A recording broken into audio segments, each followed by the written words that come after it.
Good morning, everyone. This is Faruk, and welcome to Revpanda Live. It was back in 2018 at an event in Amsterdam where I met a very interesting guy. He had a cigar in his hand and an ongoing vision for a new kind of iGaming event in Malta. From that year on, I brought each of my companies to this event. I attended myself every year, and I even spoke at their conferences a few times. Today, it's an absolute pleasure to host that same visionary as my guest, Eman Pulis, the founder of SiGMA Group. Eman, welcome to the show. I know you have got a very busy schedule, and we are just less than a week away from SiGMA Europe. How do you feel? Excited, ready to go, and I can't wait to welcome you all with arms wide open to the cradle of iGaming in Europe, Malta. Absolutely, absolutely, and it's a pleasure to attend such a flagship event. And maybe we can just kick off with a celebration today, Iman. Congratulations on Sigma's 10-year anniversary. It's amazing journey, expanding the event from 1,500 delegates in 2014 to a massive 27,000 this year. Until the pandemic, Sigma was only held in Malta, and now you organize 6 events in 5 continents. As you also recently posted on LinkedIn, the next week's conference alone will contribute over 100 million euros to Malta's tourism revenue. No need to mention how much Sigma adds value to the island's economic growth and job creation. So, as you look back, what are some of the milestones you may want to share with us? And I'm very curious about your personal feelings as you celebrate this success. Amazing. Um, Correct. What started 10 years ago as a little bedroom project of running a successful event in Malta, my home country, is today an international business, spanning 6 events this year, 7 events next year across the globe. We have summits in Asia, in Europe, in Africa, in the Americas as well. And I couldn't be prouder, right? To be riding on this vertical, this beautiful vertical called regulated iGaming, and with such little barriers to entry, we see no signs of plateau coming anytime soon. So I believe Sigma as a brand will keep growing from strength to strength, and I look forward to navigate this journey in the coming years. Absolutely. By the way, I recommend everyone to check out the 10 years anniversary documentary by Sigma team. I'll drop it in the comments. If we talk about Sigma 2024 in numbers, we are looking at, as we said, 27,000 delegates, over 550 speakers, and over 1,000 exhibitors. This is truly impressive, really. Speaking of that success, Iman, how did you build this winning culture at Sigma Group, and what core values in your organization made this happen? Yeah, a few, right? We love to go global. We are very ambitious now since COVID made us rethink some of our priorities. We do think global, but we also like to act local. So if we have a show launch in Sri Lanka to focus on the South Asian market, we want to make sure that that show is not only built by our office in Malta or Cyprus or Manila or Sao Paulo or Belgrade, but we actually set up booths in South Asia. We opened a massive office in Noida, India, and we want to show for South Asians to be built by South Asians. And I think that has helped us tremendously, not only in making sure that the event is localized, but also in helping us. We have 7 offices nowadays: Malta, Cyprus, Belgrade, Noida. We have Manila, Sao Paulo, and other offices coming along. So not only has it helped us to act local, but it has also opened the horizons for more and more talent pool to be accessible. We have found amazing talent in Manila, amazing talent in Sao Paulo, amazing talent we're finding nowadays in India. And I think that has propelled us to heights which we could have never dreamed of had it not been for all these satellite offices that we have today. And also all these talents are spread through a couple of different organizations in the Sigma group. You have Ikigai Ventures, you have got Sigma Foundation and Sigma Correct. Play, which was a fantastic innovation, by the way, during the COVID time. So Correct. that is a massive advancement. I mean, I see that you we all remember COVID with, of course, some negative memories, but it was like kind of a jumping stone for Sigma. Yeah, I remember until COVID, I was really happy in my comfort zone in Malta with one show. Until COVID told me, listen, I think you're going to become redundant. We don't need you anymore. That drove me nuts. The idea of having to let go people because the ship is sinking drove me mad for a little while, for a few days. Then we realized we need to look outside of the comfort shores in Malta. And in the midst of COVID, so early 2021, we launched our first show abroad. It was Dubai. And the reason we chose Dubai was because they were extremely efficient in vaccinating people. So we thought it was going to be the first country to open up to conferences. And we're like very, very conservative place, but we launched our gaming show in Dubai against all odds. And that gave us the confidence. Hey, listen, we can do this show outside of Malta, actually. Let's do more of this. And fast forward a few years, now we have 7 shows. We have launched the Sigma Foundation. So, we launched the Sigma Foundation again in the midst of COVID. Rather than just thinking inwards, how are we going to save ourselves? We felt a strong need to set up the foundation. How are we going to help those in need the most? So that's something I'm really proud of, that we launched the foundation during turbulent times. We also launched a VC fund because we felt we have a good knowledge of the industry of who the rock stars are. So Ikigai Ventures is also doing very, very well. And last but not least, this is something I'm very proud of because I think it's going to give us the edge in 5 years' time, in 10 years' time, to persuade operators, to persuade game providers, to persuade payment providers to work with us. Why? On the B2B side, on the event side, we do have a solid base of 100,000 delegates who come to our shows, who know us, who trust us. If we can couple that with 5 million, 10 million players that come to our platform for slots reviews, game reviews, for payment reviews, for casino reviews, sports betting site reviews, if we can have players coming to us for dispute resolution because we are an authorized ADR, having that base of 5 million, 10 million players coming to our site on an annual basis will give us the edge to keep the operators happy, to keep the game providers happy coming to us, because now we can also give them good quality traffic.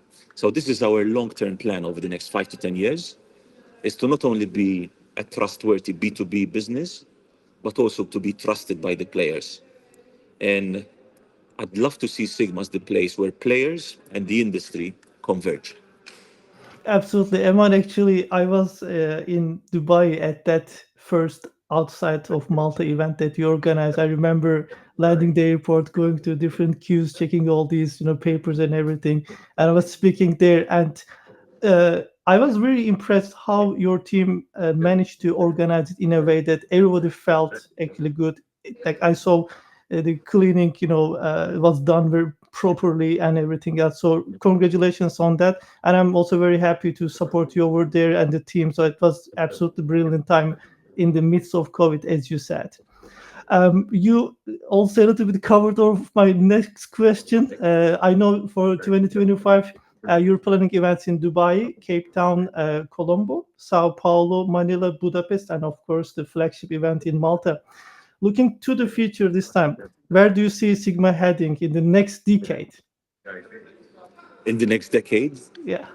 I think we'll be able to cover the entire globe, address gaming needs, and bring companies to new territories. We've done it in 2022, in 2023, and we're doing it this year. We're not simply organizing an event for the sake of it. We're actually trying to play a role on the driver's seat, telling the industry, trust us, come with us to the show, because we see an opportunity in this market, great opportunities to expand your business. We did this in 2023. We nailed it on the timing when we launched our show in Sao Paulo. Um, that went really well. Now you see what's happening in Brazil. Everyone is interested.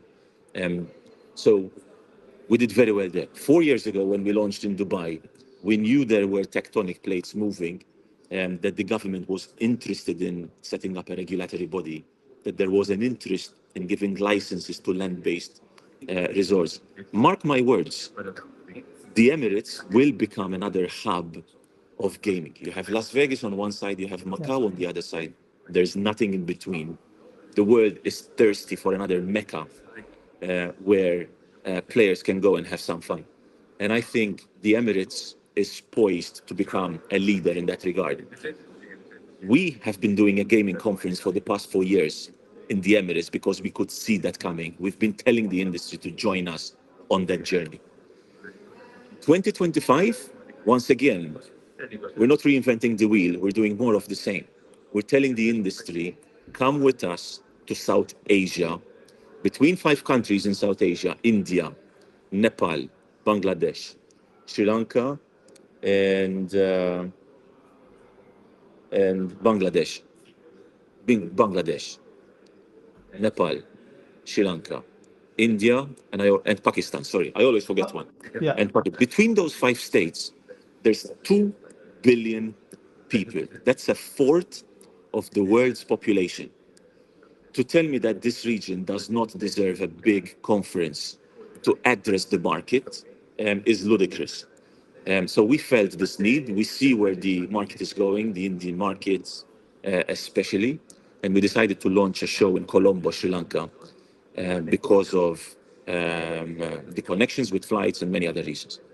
So, mark my words, South Asia is going to become another very exciting market, and we're there at the forefront, bringing the industry together.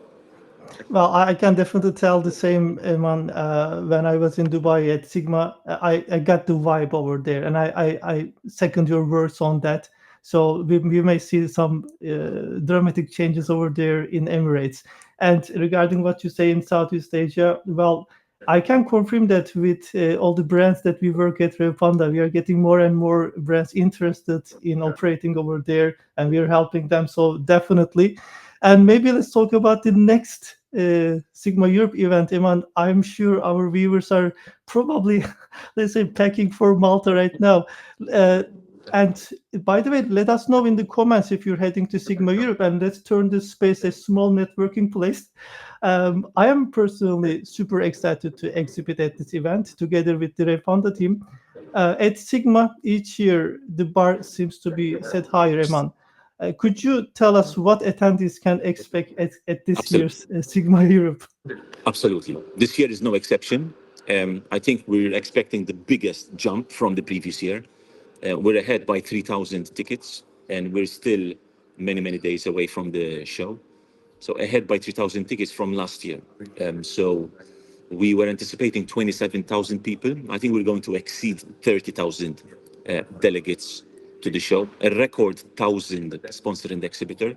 We had to take over the shipbuilding in Malta, all done up, all fixed this year. We had 12 months to make this happen. And that wasn't enough. So we had to build another shed to accommodate the increasing demand from exhibitors. A lot of celebrities coming over. I can mention a few stars from Milan, AC Milan, Ronaldinho, famous superstar from Brazil. A lot of artists like Jan Blomqvist. There's a lot going on. Alex Pereira, UFC champion. A lot of these stars are coming over, and I look forward also to welcome them with open arms. And last but not least, it's regulation, regulation, regulation. We're seeing a lot of interest from regulators, not only the ones established like the MGA, the Curaçao of this world are exhibiting, but there's also emerging regulators like Vanuatu, who will be displaying their licensing regime. and we look forward to those discussions as well. A lot, jam-packed week. And the secret sauce is, as you know, not just the conference, but also attending those many, many side events. It's where the magic happens, it's where friendships are born, and it's where business can flourish. Absolutely. It is at the same time having fun and doing business in Malta. I can second that. Yeah, One and of Malta, the look, Malta yeah, has this, unlike any other show that we do, and unlike any other show that we've seen from our friends in the industry, the show in Malta has this unique festival vibe which no other show can replicate. No matter how hard we try, we cannot seem to replicate the festival vibe that Malta show gives. Yes, Malta has its limitations. We're perfectly aware of that. The flights are packed. The hotel rooms across the entire country are sold so out. Traffic becomes an issue, so we had to move the conference to 10 o'clock rather than 9 o'clock this year to ease traffic and work around the limitations of Malta. So yes, Malta does have some limitations, but the festival vibe is unmatched. And for this reason, we are very happy to keep seeing the show flourishing in Malta. by the way, Iman, thanks for getting that feedback from last year's Sigma Telegram group. I remember people were requesting, hey guys, please make this 10 a.m. We can make it. And 100%. also, as you said, there are lots of side events are Yeah, happening I don't and know. people are enjoying. So, morning might be a little bit too hard for them to get. 10 To a.m. be is honest, I, perfect. I don't even know why we used to start. Like now in hindsight is 2020. I don't know why we used to start so early at 9 o'clock. I don't know. But But yeah, that's we a good fixed one.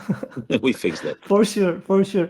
Eman, for me, honestly, one of the biggest highlights is Ronaldinho's visiting the event venue on the 12th, and he's arriving by boat, I think, as Betify's brand ambassador. I Correct. wonder what excites you the most about this year's Sigma event. What excites me the most? A few things. Oh, the startup pitch is something I hold very close to my heart because we see more and more very interesting startups converging with emerging tech. But there's more stuff coming out in partnership with artificial intelligence, with quantum computing. That is very exciting. Another part which I like is pushing forward the Sigma Foundation. I love to see the industry coming closer to what we're doing. Just last week, we inaugurated a school in Ethiopia, women empowerment project, and the feedback from some gaming companies has been overwhelming. So they're willing to write checks and see us open more schools in the future. So that is something I'm really, really proud of. Um, regulation. I'd say that is also something we're going to see more of. I know the MGA have some announcement lined up for the conference. I know the finance ministry from Curacao is investing heavily in this show as well. Vanuatu, Isle of Man, Jib. We're going to see all of these guys talking more about where the industry is heading. So yeah, a lot a lot is going on, and we're expecting a lot happening I next week. think we'll see the conference hall much busier this year after all these insights that you gave us about what's coming up. Eman, I know that you don't gamble yourself at casinos, although we are all in the iGaming business. And I remember even you said that building and running Sigma is more than enough for you. And on the other hand, you're closely following all the trends, technologies, challenges in the iGaming industry. In your view, what were some of the most standout developments in the iGaming industry so far in 2024? 2024, the Yeah, biggest tectonic plates that we've seen is, well, regulation in Brazil is a big one. Um, Regulation in the Emirates is also a big one with the issuing of the first land-based casino license and the first B2B license as well in Brazil, in the Emirates. And so those two factors were big in my opinion.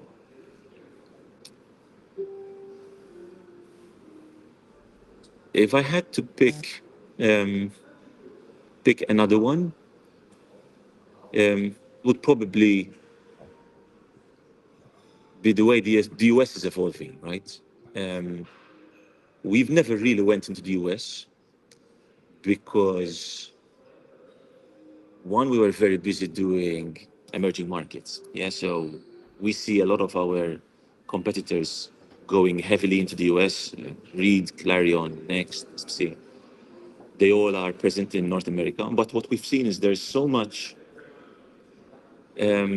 power centered in the few players at the top of the food chain that it leaves little for new operators to come in and compete.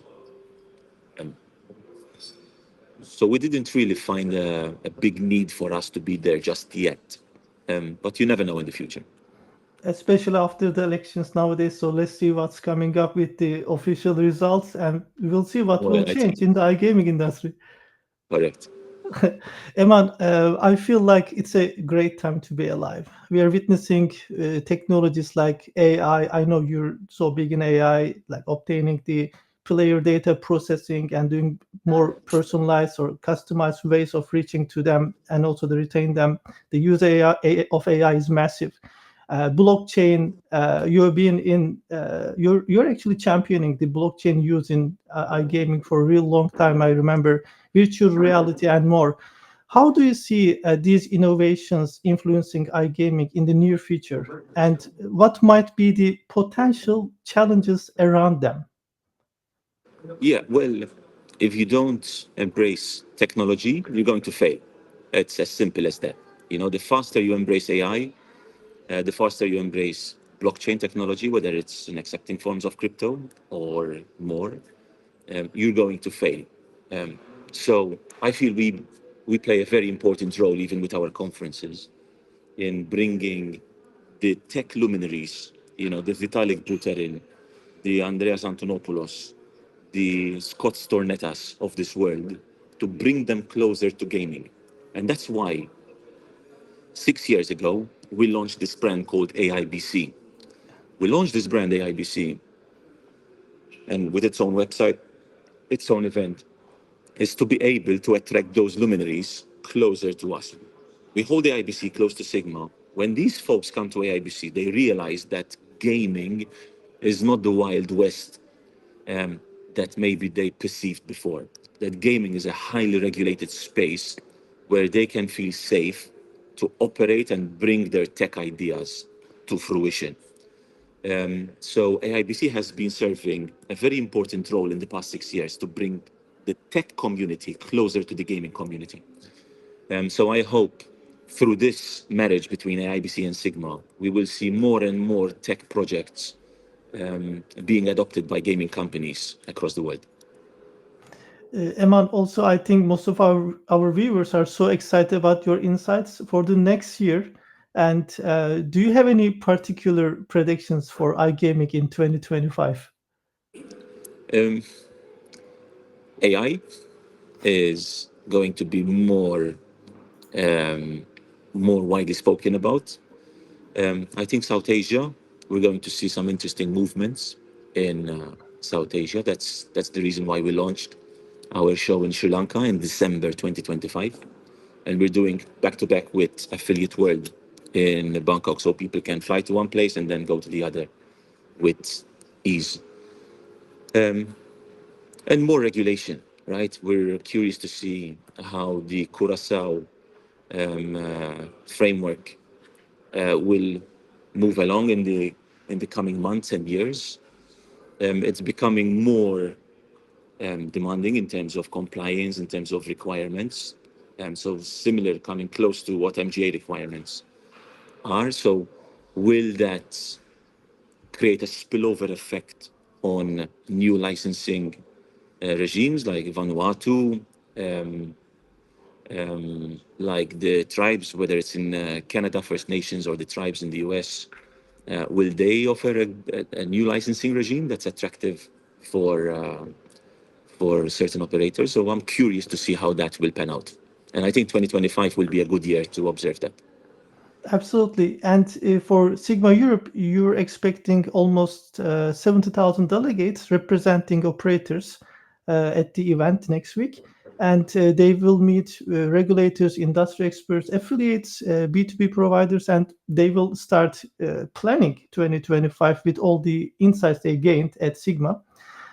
What are your recommendations for iGaming brands, iGaming operators to focus on as they prepare for 2025?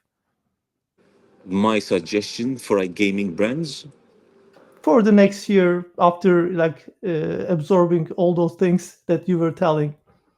be bold, look into new markets, um, understand where the big opportunity is, right? Emerging markets, I honestly feel is the way to go. Latam is very interesting. Africa is very interesting. Sub-Saharan Africa. Southeast Asia is very interesting as well. So look into those markets, work with us. We know a ton of affiliates we can introduce you to. Understand the payment methods, understand the importance of sports betting in many of those regions as well. And do attend our conferences, quite frankly. Learn. There's a lot of luminaries on stage. Learn something from them and be bold. Yeah, don't hold back from launching into new markets. I'm not surprised with all the words that you said about it because you enjoy yourself connecting people and getting out of the box and doing the innovation. So definitely, we do recommend all this to the operators.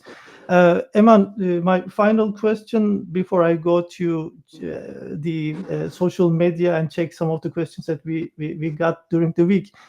Um, as a thought leader in our industry, many people look up to you and your guidance, and they get inspiration from you. What advice would you offer to both newcomers and seasoned professionals aiming to grow and succeed in such a dynamic field? Um, there's every case is unique, right? I'd say surround yourself with the top people from the industry. Um, I've learned through Ikigai Ventures that it's the sole biggest determining factor between success and failure. Um, the name of our fund is Ikigai Ventures. Why it's Ikigai? We invest in people who have found their Ikigai, right? Who are good at it, compensates them well, and who are on a mission to do something good with their talent. So yeah, do surround yourself with the experts of the industry, those who have a proven track record. That's an advice I give to everyone, irrespective whether they're a startup or an established company looking to emerge into new markets. And yeah, don't shy away from embracing technology. I'd say those two. Surround yourself with rock stars, and don't shy away from embracing new technology. Absolutely. I think that was a great conclusion. Today, we had an amazing journey through Sigma Group's impressive growth, heard Emma's insights into the iGaming industry, and most importantly, we learned more about his approach to leadership and innovation. I'm sure that our viewers are inspired by these takeaways and they're excited to apply them to develop a winning mindset in their business. Thank you, Eman, for sharing your insights and experience with us today. I know that we cannot keep you so long. There's a flagship event to host in a few days. But before we wrap it up, uh, I want to reflect on the audience and ask you only two quick questions we received during the week from our social media. The first one is, where do you find inspiration doing all those things? Oof, great question. Um, my inspiration, two things: my family. I love to see them proud of what I do. That fuels me. The other one is the Sigma Foundation. I look forward to the day where I can dedicate more and more time to the foundation. And I'll tell you a small story. When I was in my early 30s, my dream was to become a millionaire, yeah? And I measured that million in monetary terms, in euros. Fast forward 10 years, now I'm in my early 40s, and my dream is to once again become a millionaire.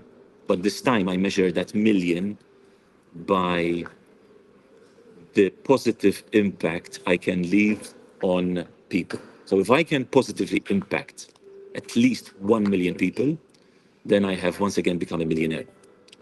So it is my wish to eventually dedicate more time to the Sigma Foundation so I can help lift people off the poverty line.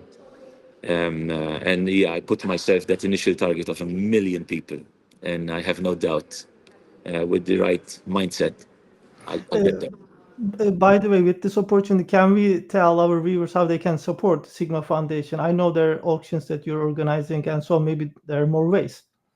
Yeah, if you go on our site, you'll realize every ticket that people buy, a percentage of that ticket goes already to the Sigma Foundation. So just attend the show and you're already helping. But those who wish to understand a bit better where we're doing these projects, feel free to reach out to me on Telegram, WhatsApp. I'll be very happy to engage in conversation. Amazing. And the second question from the audience we got, which locations have been the easiest and most challenging to bring the Sigma event to, and why? Infrastructure is the main factor, right? So Dubai was amazing, very easy. Manila was also fairly easy. They have great conference facilities. Challenging, well, Cyprus was challenging last year because of the lack of expo centers. Budapest was also on the challenging side. Yeah, I mean, by challenging, I don't mean anything negative, right? It just means it's a more of a challenge to get there. But yeah, Challenge yeah, is something that you like a lot to innovate yourself, yeah. so I love all my definitely. shows equally. I can't really pick a one that I like less or one that I like more. Yeah, I like them all. Eman, thank you once again. It's been really great conversation, and Thank big you. thanks to everyone joining us today. If you haven't got your tickets for Sigma Europe, you still have a few days. If you want to book a space for your company, I think it's just too late because I Well, know Sigma Europe was booked like at the beginning of the year.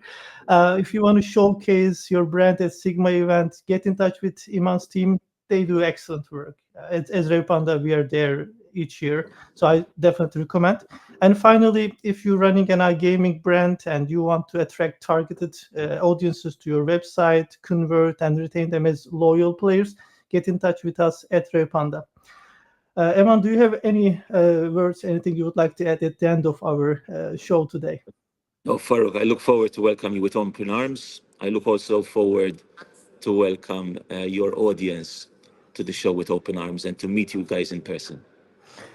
Thank you, Eman. So, everyone, we'll see you in Sigma and at the next session of Revpanda Live. Have a great day.